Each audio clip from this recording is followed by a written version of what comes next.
the mass shooting in Las Vegas. Today, we learned more details about the shooter. He was a 64-year-old man from Florida with no criminal record, and he owned 42 guns. Oh, and also, apparently, he was a multi-millionaire, which means right now, he doesn't fit any profile of any mass shooter. And you know who's having a hard time processing all of that information? The good people at Fox News. Here's the other thing. Bin Laden, we knew who to hate. You know, you saw Sandy Hook, we knew that mutant living in his basement. We don't even know enough about him to hate him yet. That is so true.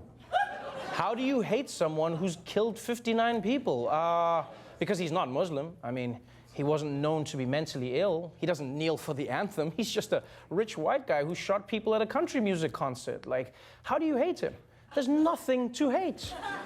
I bet someone at Fox News right now is trying to hack into 23andMe, just like, come on, there's got to be something about him. Something about him. He's got to have 2% Inuit. I'll take it. I'll take it. I guess it's kind of a burqa. I'll take it.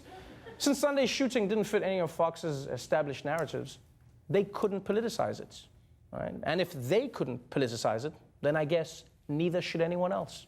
Can we not have a day in which we mourn before we engage in some very divisive debate over an issue on which there's been no agreement in this country for a very long time? You truly hope that in a moment like this, we can move beyond politics. Do you need to politicize this today? Can you just stand down for a moment? I like how Fox News says, please don't politicize this today, as if there's any time they'd be willing to talk about gun control. Because, I mean, I'm happy to wait a couple of days. But you know, they'd be like, oh, sorry, we can't do Thursday. Yeah, we're going to be talking about Hillary's emails. Be like, oh, what about Friday? No, still talking about Hillary's emails. Next month, next year? Yeah, we're going to be swamped with the emails for a while. Yeah. But I get the concern. I mean, what kind of terrible people would push a political agenda the day after a mass shooting? Shooting like with Orlando.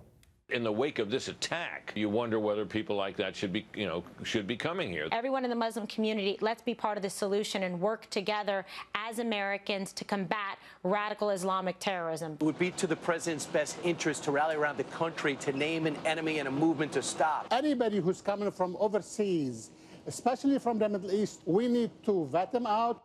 Okay, that last guy is just weird.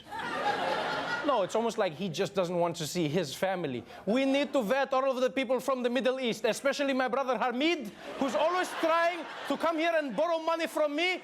And we need to vet my Aunt Fatima, who's always trying to set me up. I'm not getting married, Fatima. Hashtag single to mingle, okay? Okay? Block all of them. Block all of them. All of them.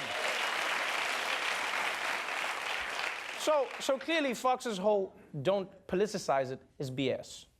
Or maybe just a way to buy time while they're figuring out how to politicize it. Right now, friends helped friends to safety, people helped strangers to safety, and law enforcement was running towards the bullets. So all those kneelers in the NFL out there, they need to recognize when they're kneeling during the anthem, they're kneeling. And we're supposed to be honoring law enforcement that's trying to save lives, not take lives. Wow. Wow. Did this guy just find a way to use the mass shooting to pivot back to the NFL argument? Yeah, like after watching this, you'd be thinking, hundreds of people shot in Las Vegas. Colin Kaepernick, you son of a bitch!